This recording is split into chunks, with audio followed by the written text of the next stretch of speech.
So hello everyone, स्वागत करता हूं आप सभी का आज के इस वीडियो में। यहां पे जो आज हम लोग कवर करने वाले हैं भूगोल यानी ज्योग्राफी का काफ़ी मोस्ट इंपोर्टेंट क्वेश्चन। सो इस वीडियो को अंत देखिए, इस वीडियो को पूरी तरह कंप्लीटली आप लोग देख लेते हैं तो आपको गारंटी देता हूं कि यहाँ पे आपको 20 मार्क्स जो सब्सिडी क्वेश्चन पूछे जाते हैं 2 मार्क्स वाले, वो आपका पूरा कंफर्म हो जाएगा अगर पूरी तरह से इसको देख लेते हो। यहाँ से इसके बाहर आपको कुछ नहीं पूछेगा, तो इस वीडियो को पूरा अंत थोड़ा देख लीजिए, थोड़ा टाइम आप लोग वेस्ट कर लीजिए क्योंकि आप लोग पूरा साल बर्बाद किए, कुछ नहीं किए, लेकिन आप लोग यहाँ पे 10 मिनट थोड़ा देख लीजिए पूरा अंत वीडियो को, आप लोग का काफ़ी अच्छे मार्क्स आ जाएंगे। इसको पूरी अच्छी तरह से देख लेते हो, ठीक है। सो क्वेश्चन जो इंपोर्टेंट है हम लोग उसी को कवर करेंगे, बाकी क्वेश्चन बहुत सारे हैं, तो अगर आप लोग का होगा अगर इस पार्ट में पूरा कंप्लीट कर देंगे, अगर नहीं तो फिर हम लोग अगला पार्ट बना देंगे।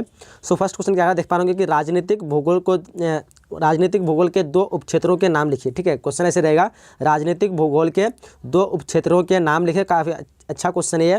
तो देखिए आंसर क्या होगा, यहाँ पे राजस्थान की बात करें तो यहाँ हो जाएगा राजनीतिक भूगोल के 2 उपक्षेत्र के नाम क्या हो जाएगा, एक हो जाएगा निर्वाचन भूगोल और दूसरा हो जाएगा सैन्य भूगोल। ये दोनों जो है किसके उपक्षेत्र का नाम है, तो राजनीतिक भूगोल के उपक्षेत्र का नाम है। तो इस तरह इसका आंसर हो जाएगा। अगर आप लोग चाहते हैं तो अगला पार्ट का अगर डिमांड करें तो वीडियो को लाइक कर दीजिए और अधिक से अधिक वीडियो को अपने दोस्तों के साथ शेयर कर दीजिए। दूसरा में क्वेश्चन कराया कि प्रति इकाई पहले क्वेश्चन बताते हैं आप लोग को कि जनसंख्या के घनत्व से आप क्या समझते हैं। क्वेश्चन देगा, काफ़ी इंपोर्टेंट क्वेश्चन है, जनसंख्या के घनत्व से आप क्या समझते हैं। देखिए उसका आंसर हम लोग किस तरह देना है, प्रति इकाई क्षेत्र में व्यक्ति की संख्या को जनसंख्या घनत्व कहते हैं। शॉर्ट में डिफिनेशन किया, थोड़ा इसको हम बढ़ा देते हैं। प्रति इकाई क्षेत्र में व्यक्तियों की संख्या को जनसंख्या घनत्व कहते हैं। भारत का क्षेत्रफल जो है 32,87,000 वर्ग किलोमीटर सबको पता है और इसमें कोई परिवर्तन नहीं होता है, किंतु इसकी जनसंख्या उत्तरोत्तर जनगणना में बढ़ती जा रही है। अतः प्रत्येक उत्तरोत्तर जनगणना में जनसंख्या का घनत्व भी बढ़ रहा है। 1991 में देश की जनसंख्या 84.63 करोड़ थी और घनत्व जो है 274 व्यक्ति प्रति वर्ग किलोमीटर थी, जबकि 2001 में जनसंख्या बढ़कर कितना हुआ है, 102.88 करोड़ हो गई है, जिससे फलस्वरूप घनत्व बढ़कर 324 व्यक्ति प्रति वर्ग किलोमीटर हो गई है। मतलब कहने का अर्थ यह है कि जनसंख्या जिस क्षेत्र का अधिक होगा वहाँ का घनत्व भी अधिक होगा। जैसे यहाँ जनसंख्या बढ़ा 102 पे इतना हो गया, तो यहाँ पे घनत्व भी क्या हो गया, 324 हो गया। मतलब 1 किलो वर्ग किलोमीटर में रहने वाले, शॉर्ट में दिया हुआ है कि प्रति इकाई क्षेत्र में व्यक्तियों की संख्या को जनसंख्या घनत्व कहते हैं। यानी 1 किलोमीटर में जितना लोग अगर रहता है उसको वहाँ पे उसकी जनसंख्या घनत्व कहते हैं। मान लिए 1 किलोमीटर में लोगों की संख्या कितना है, 30 है, ठीक है। तो इसको मतलब इसका जनसंख्या घनत्व कितना जाएगा, तो 30 हो जाएगा, क्या हो जाएगा, 30 है। उसी तरह 1 किलोमीटर में पहले जो थे उस समय कितना थे, जब जनसंख्या इसकी जब इसकी क्या कहते हैं जनसंख्या 84.63 करोड़ थी, तो उस समय 1 किलोमीटर में कितना लोग रहते थे, 274 आदमी रहते। जबकि आप 2001 में इसकी जनसंख्या कितना होगी, 102.86 करोड़ होगी। तब क्या होता है, वहाँ की जनसंख्या क्या होगा, 324 आदमी 1 किलोमीटर पर रहते थे। तो यहाँ पे आप लोग अंतर कर लीजिए, उस समय कितना रहते थे, 274 1 किलोमीटर पर, और बाद में बढ़ के कितना हो गया, 324 1 किलोमीटर पर। तो ये था जनसंख्या घनत्व के बारे में डेफिनेशन। चलिए अगले नेक्स्ट क्वेश्चन हम लोग भर लेते हैं। अगला क्वेश्चन आपको पूछा गया कि मानव विकास के 4 स्तंभों का उल्लेख कीजिए, ठीक है। तो देखिए उसका आंसर हम लोग किस तरह देना कि मानव विकास के 4 प्रमुख स्तंभ या घटक हैं। पहला हो जाएगा समता, दिया हुआ है देख पा रहे हैं यहाँ पे। उसके बाद समता सतत पोषणीय, दूसरा हो गया उसके तो उत्पादकता, और कितना हो गया, सशक्तिकरण। ये जो समता का अर्थ होता है कि लोगों के लिंग, प्रजाति, आय इत्यादि के भेदभाव के विचार के बिना उपलब्ध अवसरों तक पहुंच समान हो, यानी बिना किसी भेदभाव के सभी के पहुंच क्या हो, समान हो। उसी का मतलब अर्थ क्या होता है, समता होता है। चलिए आगे देखते हैं। और भी उसके पोषणीयता का अर्थ है कि अवसरों की उपलब्धता में निरंतरता जिसमें प्रत्येक पीढ़ी को समान अवसर मिले। यानी कहने का अर्थ यह है, पोषणीय का मतलब हर एक इंसान को उसके जो अवसर मिले, यानी अपॉर्चुनिटी जो मिले, सबको उसका पीढ़ी दर क्या मतलब उसको समान ही अवसर मिले, ठीक है। अगला जो उत्पादकता का अर्थ होता है कि लोगों में क्षमताओं का निर्माण करके मानव श्रम उत्पादकता में वृद्धि करना, यानी नए नए पदार्थों का उत्पन्न करना, नए पदार्थों का पैदा करना, वृद्धि करना, ये हो गया। उसकी इसका अर्थ हो जाएगा, तो उत्पादकता का अर्थ हो गया है। चलिए आगे जो चौथा पॉइंट देख लेते हैं। चौथा पॉइंट में क्या है, सशक्तिकरण का अर्थ होता है कि अपने विकल्प चुनने के लिए शक्ति प्राप्त करना, यानी अपने आप को कुछ मतलब किसी फैसला करने के लिए, अपने आप में कोई भी मतलब खोलने के लिए, बिजनेस में कुछ भी आप हो सकता है आपका, उसको करने के लिए क्या शक्ति प्राप्त करना, उसका मतलब क्या होता है, सशक्तिकरण। तो ये 4 चीज़ है, क्या है, मानव विकास के 4 प्रमुख स्तंभ या घटक। चलिए आगे नेक्स्ट क्वेश्चन हम सुन लेते हैं। नेक्स्ट क्वेश्चन है कि निर्वाह कृषि क्या है। काफ़ी इंपॉर्टेंट क्वेश्चन है, निर्वाह कृषि क्या। देखिए आने से उसका किस तरह लिखना है, तो हो जाएगा जीवन निर्वाह कृषि में घनी जनसंख्या के कारण उत्पादन केवल स्वयं जीवन निर्वाह के लिए किया जाता है। इसमें उत्पादन निर्वाह स्तर पर ही रहता है और बिक्री के लिए अवशेष बहुत कम रहता है। यह दक्षिण और दक्षिणी पूर्वी एशिया के मानसून जलवायु क्षेत्र में प्रचलित है। तो ये हो जाएगा इसका आप लोग को आंसर इस तरह लिखना है। चलिए हम लोग अगले नेक्स्ट क्वेश्चन बढ़ते हैं थोड़ा।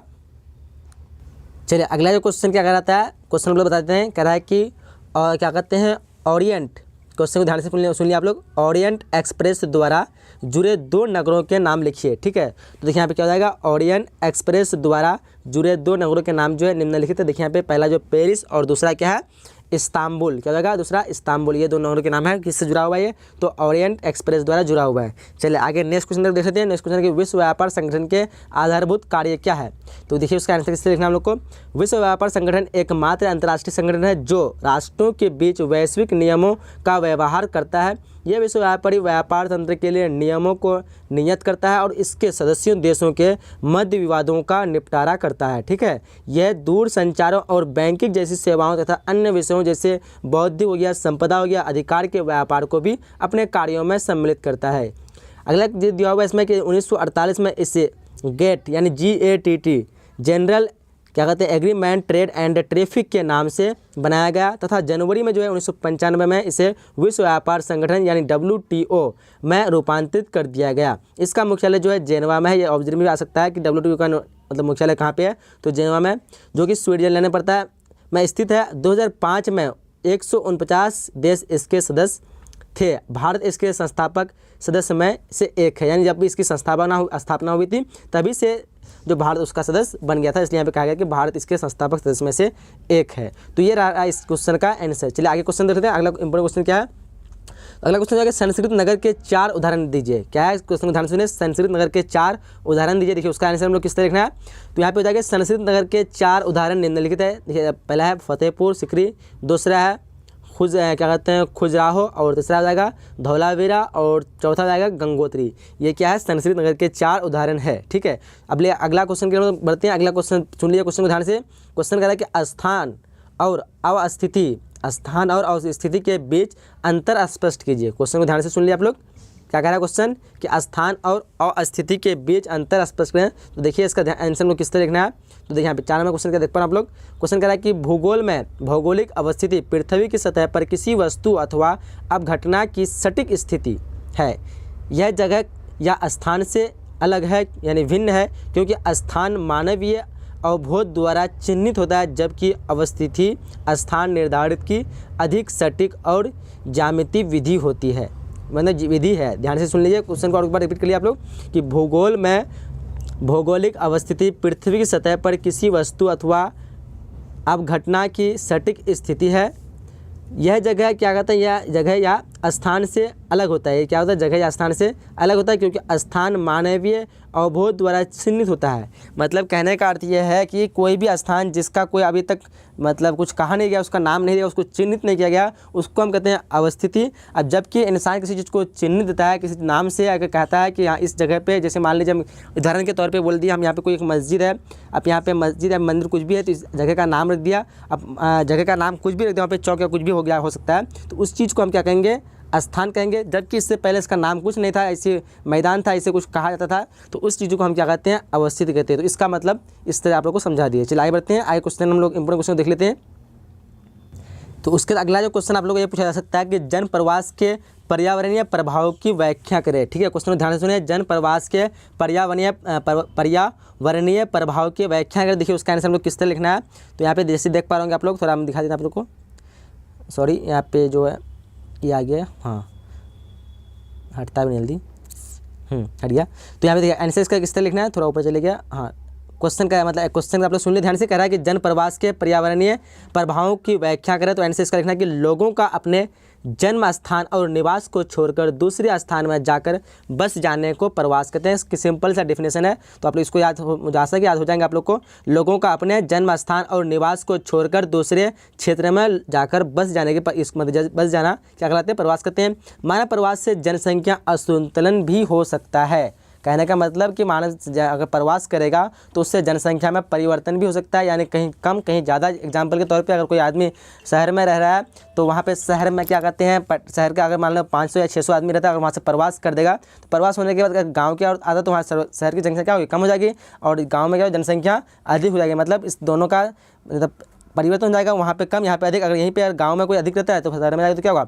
शहर में अधिक हो जाएगा, और यहाँ पे क्या होगा, कम हो जाएगा। मतलब कम ज़्यादा कहना मतलब होना ही असंतुलन कहलाते हैं उसको। जिस तरह हम लोग तराजू में कुछ चीज़ नापते हैं, अगर किधर ज़्यादा है किधर कम है तो उसी को हम कहते हैं असंतुलन, यानी बराबर होना संतुलन कहलाते हैं। क्वेश्चन है उसके आगे में उसी में दिया है, प्रवास के कारण लोगों का अति संकुचन क्षेत्र में परिवर्तन सामाजिक और भौतिक अवसरों एवं अवसंरचनाओं पर दबाव पड़ता है, अतः इससे बस्तियों की अनियोजित वृद्धि होती है। ये थोड़ा मतलब बड़ा करके दिया है, इतना तो आप लोग को लिखना नहीं है, बस सिंपल सा लिखना है।